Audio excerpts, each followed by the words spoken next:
واجی وراشه چې یو بل علم خبر کوم سو کراچۍ کې اوس سیاسي پارټیان چې کمیدي را پاسېدلي او د پښتنو کم دکانونه او بزنس کې چالته پښتانه ډېر غټ ژوند کوي لکه ډېر غټ پښتانه دلته ژوند کوي هغې را پاسې چې تاسو به دلته کې نور نه پاتې کېږي نور ژوند به دلته نه کوئ ستاسو کوم کاروبارونه هغه هر څه ولا بند کړل او پښتنو ته وایي چې تاسو به دلته نه پاتې کېږي ولې دا پاکستان صرف د سن والا دی د سن خلکو تاسو پر فیسبوک باندې دا ویډیو ګورئ بار بار راځي بابا سره ډېر غټ ظلم کړی دی حقیقت هم دا دی دا څه وجې والد او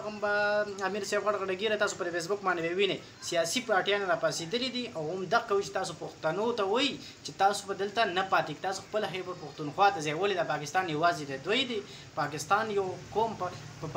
پاکستان په ازادۍ کې د پښتون وینه استعمال شوې ده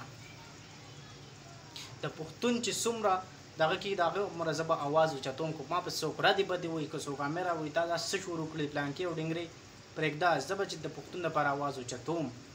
او د حقیقت نم خبر کم چې لګا سیاسي پارټیان دي نو اوس نه شو ویل دلته کوم د دنیا سندیان او د پنجابیان دغه پاتې کېږي نو موږ اوس را پاسو نه هغه به موږ او هغه بل کاروبارونه بندو موږ باغې خل شړو دلته نه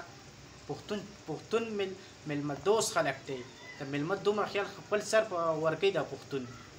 دا پاکستان صرف د دوی دی